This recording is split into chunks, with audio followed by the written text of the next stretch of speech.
नमस्कार, मैं हूं इंद्रजीत तुबाना और आप देख रहे हैं समाचार प्लस की खास पेशकश सूरत बदलनी चाहिए।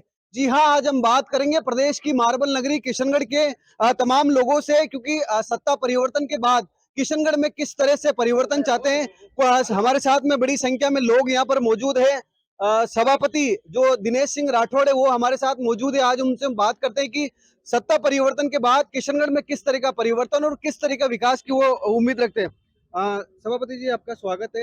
किशनगढ़ में किस तरह के विकास की आप उम्मीद करते हैं? बहुत बहुत धन्यवाद, आपने मुझे बोलने का मौका दिया। किशनगढ़ में भारतीय जनता पार्टी जब प्रदेश में सरकार चेंज हुई है तो स्वराज और भ्रष्टाचार मुक्त और जनता के अंतिम व्यक्ति तक पहुंचने का सरकार का निर्णय है। उस निर्णय के तहत भारतीय जनता पार्टी की सरकार के द्वारा जन अपेक्षाएं हैं तो कार्यकर्ता उसको पूरी करेंगे, जनता के बीच में जाएंगे, मोदी जी की गारंटी की योजनाओं को लोगों तक पहुंचाएंगे और भ्रष्टाचार मुक्त शासन देंगे। और यहाँ जो जितने भी हमारे भारतीय जनता पार्टी के प्रतिनिधि हैं, जनप्रतिनिधि हैं, वो सब सरकार की योजनाओं को प्रचारित करेंगे और सारे विकास के काम जो रुके हुए हैं, कांग्रेस सरकार ने रोकी, कई योजनाएं उनमें कमियां थी, उन कमियों को सुधार करेंगे और जनता के लिए संपूर्ण समर्पण होकर 2024 में भारतीय जनता पार्टी की राष्ट्रीय स्तर पर सरकार मोदी जी की पुनः बनाने में जोरदार भूमिका निभाएंगे। चेयरमैन साहब, युवाओं के विकास को लेकर किस तरह की यहाँ काम करेंगे आप? युवाओं के विकास के लिए जैसे सरकार बनने पे हमारी कई कठिनाइयां थी वो दूर होगी और हम खेल स्टेडियम हम यहाँ जो बनाने का प्रयास कर रहे हैं। शहर के अंदर विकास के लिए हमने एक योजना बना रखी थी कि भाई हम यहाँ इंडस्ट्री पार्क खोलें। वो काफ़ी मूर्त रूप हो जाना चाहिए था, लेकिन पूर्व में जो वर्तमान विधायक है, वर्तमान का मतलब पूर्व विधायक जो है, उन्होंने उन्होंने बताऊं कई जगह हमारे भारतीय जनता पार्टी का बोर्ड होने के बीच में रुकावट पैदा की। वो रुकावटें दूर होगी। किशनगढ़ में विकास में भारतीय जनता पार्टी सरकार बनने से बहुत आगे तक सभी समस्याओं का समाधान होगा और सभी जनता, आम जनता का काम होगा। चेयरमैन साहब, किशनगढ़ की ऐतिहासिक गुंदला और हमीर तालाब जो है उसमें बड़े बड़े दावे किए थे कि भाई इसका विकास होगा, लेकिन धरातल पर कुछ भी नहीं। देखो, दावे मैं नहीं कर पाऊंगा। मैं इतना कह सकता हूँ कि हमने डीपीआर बनाई है और उसकी 100 करोड़ का एक परियोजना हमने डीपीआर बनाई है, उसको स्वीकृत कराएंगे। स्वीकृत कराने के पश्चात उसको मूर्त रूप में लाने का प्रयास करेंगे। संपूर्ण में उसका परिवर्तन नहीं कर सकता, लेकिन हो सकता है किशनगढ़ की भावनाएं और जन अपेक्षाएं और उनके किशनगढ़ की जनता का आशीर्वाद रहा तो हम उस रूप मूर्त रूप भी देंगे और बहुत जल्दी आपको इसकी शुरुआत देखने को मिलेगी। दीपेश जी, आप किस तरह का विकास किशनगढ़ में चाहते हैं, क्योंकि सत्ता परिवर्तन हुआ है, क्या उम्मीद है किशनगढ़? पहले तो सबसे पहले सर्वप्रथम धन्यवाद राजस्थान की जनता को, जिन्होंने भारतीय जनता पार्टी को इस प्रदेश में वापस सत्ता में काबिज करा। किशनगढ़ पिछले 5 साल में बहुत पीछे हो गया था हर तरह से। यहाँ इंडिविजुअल बेसिस पे सब चीजें होने लग गई थी। यहाँ ना पब्लिक का ध्यान रखा जाता था, सिर्फ आदमी अपना ही अपना ध्यान रखता था। तो अब हमारे सभापति जी, हमारे यहाँ के सांसद साहब और हमारे प्रदेश, ये सब मिलके किशनगढ़ को एक नया आयाम और एक नया विकास, जो पिछले 5 साल में हम पिछड़ गए थे, उन सब चीजों को सही करते हुए जनता की आकांक्षाओं को पूर्ण करेंगे। ये मेरी अब कहना है। सरकार से उम्मीद बहुत है, क्योंकि किशनगढ़ की अगर हम बात करें तो यहाँ जो युवाओं में वो नशे की लत जो है वो दिनों दिन बढ़ती जा रही है। क्योंकि सरकार ने भी दावा किया है कि नशे के जो कारोबारी उन पर पूरी तरह से लगाम लगाई जाएगी। युवा नेता सुभाष जी हमारे साथ में मौजूद है। सुभाष जी, सरकार बदली है, परिवर्तन किस तरह से चाहते हैं, क्योंकि किशनगढ़ में नशा सबसे बड़ा एक मुद्दा है। देखो, पिछले 5 सालों में जो युवाओं के साथ जो खिलवाड़ हुआ है, आप उसका विचार नहीं कर सकते, क्योंकि इसमें ऐसी स्थिति हो गई कि जो युवा कुछ अपने भविष्य के लिए सोचता है, वैसी घड़ी में वो एक नशे में धुर्त हो गया है। और मैं और ये सरकार बदली है, तो इस सरकार में सबसे पहला यही उद्देश्य रहेगा किशनगढ़ में कि उसमें जो नशे में जो युवाओं को खोखला किया है, उस पे बड़ी से बड़ी कार्रवाई करेंगे। इसमें कोई भी हो, कोई छोटे से लेके बड़ा नेता या बड़े से बड़े प्रभाव वाला भी आदमी हो, उस पर भी कार्रवाई की जाएगी, उसको बख्शा नहीं जाएगा। उच्च अधिकारियों से हम वार्तालाप कर रहे हैं और इस पे शिकंजा कसा जाएगा। और 5 सालों में जो पिछले 5 सालों में जो काम रुके हुए हैं, उन कामों को हम कार्य गति से करेंगे। यही सर रोड मैप किस तरह से तैयार किया है, क्योंकि अब सरकार भी बदली है तो किशनगढ़ के जनता को भी काफी कुछ उम्मीद है सरकार से। सबसे पहले तो प्रयास ये है कि यहाँ से निकटतम जो एयरपोर्ट है उनकी अभी 2 फ्लाइट्स भी स्टार्ट हो गई है, और इस एयरपोर्ट को और तीव्र गति से हमारा सबसे पहला मकसद रहेगा कि इस काम में राज्य सरकार कोऑपरेट नहीं कर रही थी, कि जो टुकड़ा की पहाड़ी है और जो बड़े रनवे की वजह से बड़े प्लेन नहीं टेक ऑफ हो पाते थे, वो कार्य को भी हम गति देंगे एक एयरपोर्ट की दृष्टि से। और रेलवे स्टेशन पे भी और प्रयास करेंगे कि नए ट्रेनों का ठहराव रहे। और आपने देखा हो आरओबी जो पास में ही अभी हरमाड़ा पुलिया है या रेलवे स्टेशन वाली पुलिया है, जो पिछले राज्य सरकार के कई कारणों की वजह से भी रोक रखे थे उन अधिकारियों ने, और राज्य सरकार की वजह से काम नहीं हो पा रहे थे, उन कामों को भी जल्दी से जल्दी गति बढ़ेगी। और प्रयास ये रहेगा कि आने वाले 6 महीने में मात्र 1 घंटे में यहाँ से जयपुर का सफर मात्र 1 घंटे में रहेगा, ये मकसद है। कुछ जनप्रतिनिधि भी हमारे साथ में मौजूद है, हम उनसे बात करते हैं कि आप शहर में जनप्रतिनिधि हैं, नगर परिषद में आप प्रतिनिधित्व करते हैं, किस तरह की समस्याओं से आपको सामना करना पड़ता है, लेकिन अब जो सरकार बदली है किस तरह से अपेक्षा है आपको? पूर्व में हमारे कई काम जो प्रोजेक्ट जो थे नगर परिषद के वो अटक गए थे, क्योंकि सरकार बीजेपी की नहीं थी और यहाँ पर बीजेपी का बोर्ड था, वो कोऑपरेट, राज्य सरकार कोऑपरेट नहीं कर रही थी, यहाँ के विधायक भी हमें कोऑपरेट नहीं कर रहे थे। अब वर्तमान में सरकार बीजेपी की बन चुकी है। हमारी जो परियोजनाएं हैं, जैसे 30 करोड़ रुपए की लागत से जो खेल स्टेडियम बनना है, उसकी डीपीआर जो अटकी हुई थी, वो डीपीआर पे पूर्ण कार्य होगा। युवाओं के लिए विशेष तौर पर जो हम देखें तो युवाओं के लिए खेल को प्रोत्साहन दिया जाएगा नगर परिषद में। पूर्व में भी आपने देखा क्रिकेट प्रतियोगिता हुई, प्रतिभा सम्मान समारोह हुआ। इसके अलावा रोजगार के क्षेत्र में भी नगर परिषद में चेयरमैन साहब के नेतृत्व में एक इंडस्ट्रियल पार्क को विकसित करने का प्लान तैयार किया गया है। वो भी राज्य सरकार से जो है अनुशासित होकर उसको मूर्त रूप दिया जाएगा। इसके अलावा नगर के संपूर्ण विकास की ओर ध्यान दिया जाएगा। नगर में जहां कहीं सड़कें, बिजली, इनकी जो समस्या है उनका निस्तारण किया जाएगा। राज्य सरकार से भी अगर जरूरत पड़ेगी किसी की, तो हमें बहुत ज्यादा आसानी होगी, क्योंकि सरकार अब भारतीय जनता पार्टी की है, यहाँ बोर्ड भारतीय जनता पार्टी का है। हमारे एमपी साहब, हमारे सांसद साहब श्रीमान भागीरथ चौधरी, उनका भी पूरा सहयोग मिलेगा, केंद्र से भी राज्य से भी। इसलिए मैं कह सकता हूं कि भारतीय जनता पार्टी की सरकार बनने से किशनगढ़ में श्रीमान सांसद साहब भागीरथ चौधरी के नेतृत्व में, श्रीमान सभापति दिनेश सिंह जी राठौड़ के नेतृत्व में ये किशनगढ़ तीव्र गति से विकास करेगा, विकास के नया आयाम स्थापित करेगा। धन्यवाद।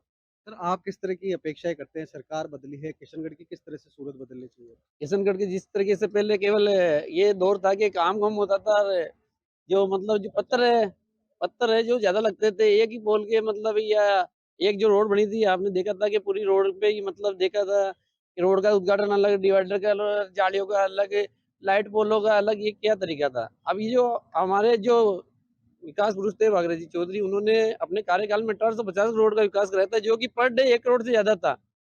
लेकिन इन्होंने कभी गिनाया नहीं है, जनता के बीच जाके बार-बार दिखाया नहीं, क्योंकि इन्होंने काम किया है, जो कर्म किए है, और इन्होंने फल की इच्छा नहीं की। और तो हम अब जो भारतीय जनता पार्टी सरकार बनी है, उसके आधार पर हम मतलब हर जो दौर पे कमी रही है, क्योंकि कमी रही है। आपने निश्चित तौर पे देखा होगा, जो रोड बनी है उस पे बस स्टैंड पे लेके मतलब एनके लिमिट तक जो मकान है, मार कॉलोनी पूरी रूप क्षेत्र में अभी भी पानी जाता है उनमें। ये अगर रोड सही ढंग से बनती तो वो दो पहले दुकानें थी, दुकानों से रोड पे उतरते थे, अब रोड से दुकानों में उतरते हैं लोग बाग, ये स्थिति है। तो मैं चाहता हूँ कि ऐसी पुनरावृत्ति वापस ना हो। और जो जैसे अभी देखा होगा आपने, कहा गया विकास हुआ था, रेलवे स्टेशन रोड देखो तो पीडब्ल्यूडी के अंडर में आती है। आज ये गौरव पथ देखो जो कॉलेज के सामने पीडब्ल्यू के अंदर के आता है। हमने नगर परिषद से अभी वहाँ पर भी मतलब पेज निकलवाए हैं वापस, अब उसको वापस कराएंगे, जबकि वो पीडब्ल्यू में आई थी।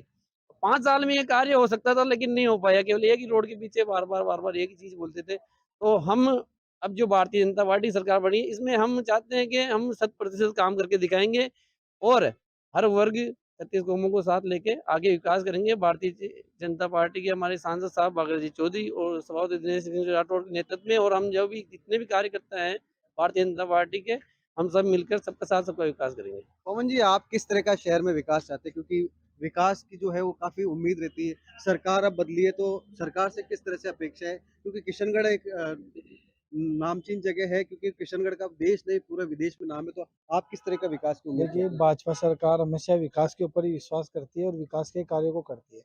अब सरकार की जो भी योजनाएं आएगी, जो भी आएगी, हम जनप्रतिनिधि उस योजनाओं को धरातल के ऊपर लाने का प्रयास करेंगे, ताकि उस योजना का कोई भी योजना हो, जैसे प्रधानमंत्री आवास योजना हो, जल की योजना हो या किसी प्रकार की सरकारी योजनाएं आती है, उन योजनाओं को हम धरातल के ऊपर लाके, ताकि उसका फायदा जन जन में पहुंचे, अंतिम पंक्ति तक उसका फायदा मिले। ये हमारी योजना रहेगी, योजनाओं को जनता तक लाभ पहुंचे उसका। इसके अलावा किस तरह के काम होने चाहिए किशनगढ़ में?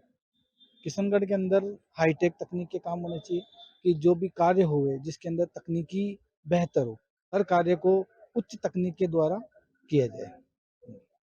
लोगों को उम्मीद काफी है सरकार से, क्योंकि कि सत्ता परिवर्तन हुआ तो किशनगढ़ में भी बदलाव की जो है लोग अपेक्षा कर रहे हैं। हमारे साथ में कुछ युवा हैं, उनसे हम बात करेंगे। किशनगढ़ अस्पताल की अगर हम बात करें तो यज्ञनारायण अस्पताल को भले ही जिला अस्पताल का दर्जा प्राप्त हो गया हो, लेकिन अस्पताल की जो है व्यवस्था है वो लगातार पिछले लंबे समय से अनवरत ऐसे ही जारी है, क्योंकि लगातार जो है हाईवे पर जिस तरह से हादसे होते हैं उनको लगातार रेफर कर दिया जाता है, लगातार तमाम जो दौरे होते हैं, निरीक्षण होते हैं, लेकिन निरीक्षण जो है वो सिर्फ खानापूर्ति होते हैं। हाल ही दिनों में एक महिला को जो है देर रात को रेफर करने का भी मामला सामने आया था। समाचार प्लस ने इस खबर को प्रमुखता से दिखाया था। हालांकि खबर चलने के बाद में जो है चिकित्सा महकमे भी हड़कंप मचा था और तुरंत प्रभाव से जो है अधिकारियों को चार्जशीट देते हुए उनसे सवाल जवाब भी तलब किया है।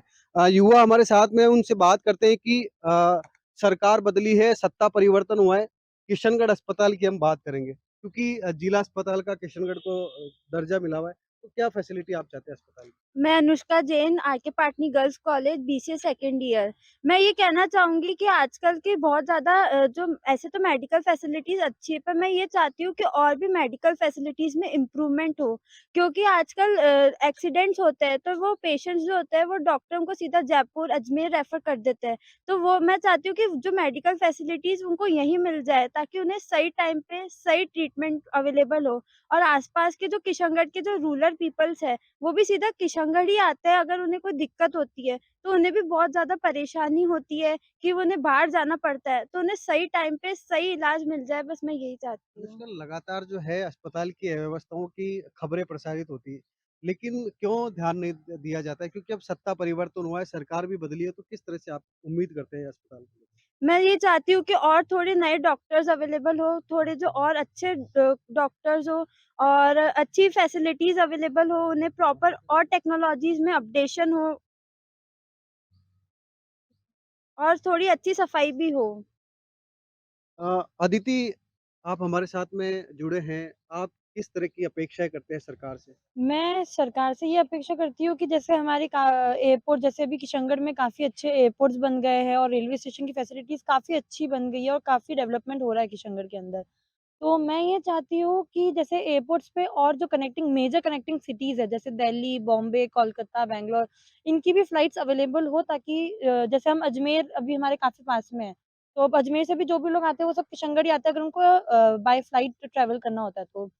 तो उनके लिए ये चीज़ काफ़ी ज़रूरी है कि मेजर सिटीज़ के अगर ट्रैवल करना है तो उनके लिए काफ़ी पास पड़ता है और ये सब चीज़ें ज़रूरी है और मैं चाहती हूँ कि जैसे रेलवे स्टेशंस हैं, तो उन पे एस्केलेटर्स लगवाए जाएँ और लिफ्ट्स की फैसिलिटीज़ प्रोवाइड कराई जाए। जैसे जो भी सीनियर सिटीज़न्स हैं, जो बुजुर्ग लोग हैं जिनको चलने में तकलीफ़ होती है, जिनको जैसे प्लेटफ़ॉर्म 1 से प्लेटफ़ॉर्म 2 पे जाने में तकलीफ़ होती है, तो वो आराम से ट्रैवल कर सकें, वो आराम से जा सकें एस्केलेटर्स और लिफ्ट्स की मदद से। हाँ, आपने बात कही एस्केलेटर की, लेकिन रेलवे स्टेशन पहुँचने के लिए काफ़ी जद्दोजहद करनी पड़ती है, क्योंकि ऑटो वगैरह उनकी काफ़ी प्रॉब्लम है। मनमर्जी की जो है वो रेट वसूल करते हैं, तो उसपे किस तरह से लगाम लगनी चाहिए? तो मैं ये चाहती हूँ कि गवर्नमेंट को एक फ़िक्स रेट कर देनी चाहिए इन सब चीज़ों के लिए, ताकि ना आम लोगों को परेशानी हो और ना ही वो लोगों को परेशानी ताकि वो आराम से ट्रैवल कर सकें। सरकार बदली है, किस तरह से बदलाव होने चाहिए? बदलाव ये होना चाहिए कि कॉस्ट फ़िक्स जानी चाहिए, जैसे जो भी लोग ट्रैवल करना चाहते हैं, ऑटो ड्राइवर्स को भी ताकि कोई दिक्कत ना हो, ताकि ऑटो ड्राइवर्स के लिए भी वो हित की बात हो और आम लोगों के लिए भी हित की बात हो। तो उस हिसाब से गवर्नमेंट को ये करना चाहिए कि कॉस्ट फ़िक्स कर देनी चाहिए कि अब इतनी कॉस्ट पे ही आपको लेके जाना है और इतनी कॉस्ट पे आपको वापस लेके आना है। सृष्टि, आप किस तरह से उम्मीद करते हैं? सरकार बदली है सर क्या? मैं चाहती हूँ कि जो अपना ट्रैफिक रूल्स है वो थोड़े और ऑर्गेनाइज्ड हो सर। जैसे अभी कई चौराहे पे अपने ट्रैफिक लाइट्स नहीं है तो उधर ट्रैफिक लाइट्स लगाई जाए। और सर जैसे टू व्हीलर्स होते हैं उन पे हेलमेट कंपलसरी कर दिया जाए, और फोर व्हीलर्स पे सर अपन को सीट बेल्ट कंपलसरी कर दिया जाए, जिससे कि अपने जो एक्सीडेंट्स के चांसेस है वो भी थोड़े कम हो जाते हैं। और सर जो रोड्स है उस पे थोड़ी वो सीसीटीवी कैमरास लगाई जाए, जिससे है ना अपन सर अपने आसपास क्या हो रहा है, कहीं एक्सीडेंट होता है तो अपन को पता चले कि क्या रीजन है उस एक्सीडेंट का, किस किस वजह से हुआ है। सृष्टि, ट्रैफिक रूल्स जो है वो फॉलो नहीं होते हैं क्योंकि करोड़ों रुपए की लागत से जो लाइट्स लगी है वो भी अब धूल फांक रही है। तो सर है ना, लोगों को थोड़ा अवेयरनेस, मतलब है ना, जो पुलिस है उसको थोड़ा लोगों को थोड़ा अवेयरनेस करना चाहिए कि है ना, मतलब हेलमेट लगाने के लिए बोलना चाहिए और थोड़े ना सख्ती से उनको बोलना चाहिए। और निश्चित तौर पे किशनगढ़ की ट्रैफिक की अगर हम बात करें तो ट्रैफिक की जो व्यवस्था है वो पूरी तरह से चरमराई हुई है। लगातार जो है दावे किए जाते हैं ट्रैफिक व्यवस्थाओं को सुधारने के लिए, लेकिन ढाक के 3 पात वाली जो स्थिति वो लगातार बरकरार है। क्योंकि हाल ही दिनों में जो है ट्रैफिक लाइट्स लगाई गई थी, लाखों रुपए की लागत से जो लाइट्स लगी हुई है और पूरी तरह से वो धूल फाँक रही है। बड़े-बड़े दावे किए गए थे लेकिन ठेकेदार द्वारा जो है लाइटों का पेमेंट उठा लिया गया, लेकिन हालात जैसे के तैसे बने हुए हैं। आए दिन सड़क दुर्घटनाएँ होती है लेकिन किसी तरह की कोई कार्रवाई नहीं होती है। क्या नाम है आपका? दीक्षा। दीक्षा, आप क्या कहेंगे सरकार से किस तरह की आपको उम्मीद है?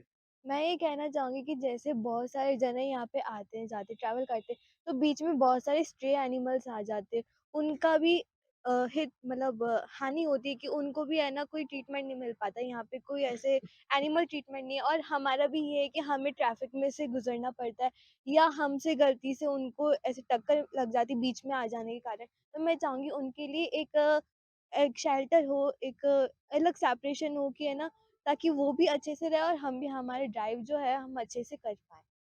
देखिए, युवाओं ने अपनी बात रखी है। मैं आपको बताना चाहूँगा कि किशनगढ़ नगर परिषद ने एक कांजी हाउस बना रखा है। लेकिन कांजी हाउस सिर्फ़ नाम मात्र का कांजी हाउस है। लगातार जो है सड़कों पर आवारा जानवर जो है वो पूरी तरह से विचरण करते हैं, लगातार हादसे होते हैं। लेकिन नगर परिषद जो है उन पर कोई कार्रवाई नहीं कर पाती। लगातार बातें की जाती है कि रात को आवारा पशुओं को पकड़ा जाता है, लेकिन आवारा पशुओं को कौन-सी गाड़ी में पकड़ा जाता है, कहाँ उनको ले जाया जाता है, ये सिर्फ़ बातें कागज़ी ही साबित हो पा रही है। लेकिन इन पर लगाम लगाना नगर परिषद जो है वो सहमत नहीं है, क्योंकि नगर परिषद की अगर हम बात करें तो ना सभापति, ना आयुक्त किसी को जो है वो सरोकार नहीं है। युवा और भी हमारे साथ में, क्या नाम है आपका? Radhika. राधिका, आप क्या उम्मीद करते हैं सरकार से? I expect from our new government is that कि Rajasthan is very well known for its culture and heritage. तो मैं tourism में ज़्यादा expect कर रही हूँ यहाँ पे, like being a citizen of Kishangarh. I want कि यहाँ पर और cultural sites build हो, जिससे employment generate होगा, और employment generate होगा तो it will lead to growth, income में increasement आएगा। और अगर like if it increases the income and growth of our particular city, then automatically हमारी state का भी जो है वो growth होगा। और इस वजह से जो काफ़ी लोग चोरी-चकारी करके इनकम लाते हैं, इससे अच्छा उनको कोई छोटा-मोटा एम्प्लॉयमेंट मिलेगा तो वो सही राह पर चल के एक सही माध्यम से कमाएँगे और सही रहेगा।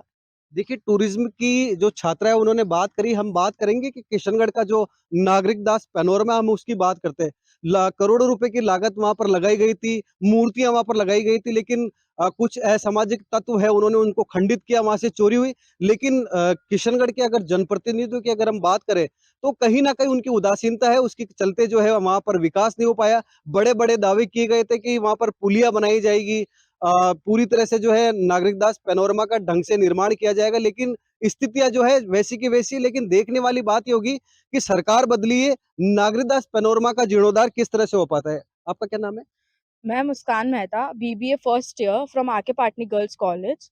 मैं ये कहना चाहती हूँ कि गवर्नमेंट वैसे भी वुमेन सेफ्टी के लिए बहुत अच्छे एक्शंस ले रही है, पर मैं ये एक्सपेक्ट करती हूँ कि गवर्नमेंट और अच्छा करे वुमेन सेफ्टी के लिए। जैसे कि वह मेन रोड्स और स्ट्रीट्स पर सीसीटीवी कैमरा लगवाए, ट्रैफिक लाइट्स को अच्छे से यूज़ करवाए, और जो सीनियर गर्ल्स है और जो कॉलेजेस है उसमें सेल्फ डिफेंस ट्रेनिंग की क्लासेस कंपल्सरी कर दे, जिससे कि वुमेन सेफ्टी हो। और जो पब्लिक ट्रांसपोर्टेशन जो है फैसिलिटी, उसको भी वो अच्छे से करे कि जो वुमेन अगर वो रात में ट्रैवल करती है तो उसको सेफ फील होना चाहिए और उसको इनसिक्योर नहीं होना चाहिए, उसको डरना नहीं चाहिए, मतलब उसको सेफ फील होना चाहिए कैसे भी कर कर। और गवर्नमेंट को कुछ डिजिटल में भी ट्रांसफॉर्मेशन आना चाहिए, जैसे उसको पैनिक बटन्स बनाने चाहिए, डिजिटल टूल्स यूज़ करने चाहिए, मोबाइल फ़ोन में ऐसे कुछ ऐप्स डेवलप करने चाहिए जिससे अगर कोई इमरजेंसी हो तो वो एक 1 मिनट में उसको फ़ोन कर सके। तो मैं यही एक्सपेक्ट करती हूँ गवर्नमेंट से कि वो वुमेन सेफ्टी पर ज़्यादा ध्यान दें। कि वुमेन सेफ्टी की अगर हम बात करें तो सरकार लगातार कार्य करती है, लेकिन कहीं न कहीं महिलाएँ और यूथों को भी जो है वो जागरूक होना पड़ेगा। किसी से डरना नहीं है, तो वो हाँ। किस तरह से आप संदेश देंगे? तो वो वुमेन को भी अपना मतलब डरना नहीं चाहिए। अगर कोई उनके साथ गलत कर रहा है तो उनको इमीडिएट एक्शंस लेने चाहिए। उनको फ़ियर नहीं होना चाहिए कि भाई मेरे साथ कुछ हो जाएगा, बट उनको इमीडिएट एक्शंस लेने चाहिए सेम टाइम पे कि लाइक किसी को कॉल कर दिया। अभी जैसे गवर्नमेंट ने इनिशिएटिव लिया 112 इमरजेंसी कॉल नंबर, तो डायरेक्ट उस पे कॉल कर दें। तो ये सब इनिशिएट लेने चाहिए। आपका क्या नाम है? मैं रौनक चौधरी, ये सेकंड ईयर से आके पाटनी गर्ल्स कॉलेज। मैं ये कहना चाहती हूँ कि यूथ होने के नाते मैं एक्सपेक्ट करती हूँ हमारे गवर्नमेंट से कि वो स्पोर्ट्स फील्ड में भी ज़्यादा से ज़्यादा इन्वेस्ट करे, फंड्स दे, स्पोर्ट्स फील्ड में भी स्पोर्ट्स प्लेग्राउंड्स बनाए, इक्विपमेंट्स प्रोवाइड करे, कोचिंग सेंटर्स, ट्रेनिंग सेंटर्स रखे गवर्नमेंट स्कूल्स में भी। और मैं ये चाहती हूँ कि जो डोमेस्टिक गेम्स है, जो पारिवारिक गेम्स होते हैं हमारे गाँवों के, जैसे कि कुश्ती हुआ और शूटिंग वगैरह है, इन पे भी ज़्यादा फोकस करें, इनको प्रेज़ेंट करें डिस्ट्रिक्ट और नेशनल लेवल पे, ताकि जो किशनगढ़ है वो भी अपना एक नाम रोशन कर सके स्पोर्ट्स की फील्ड में।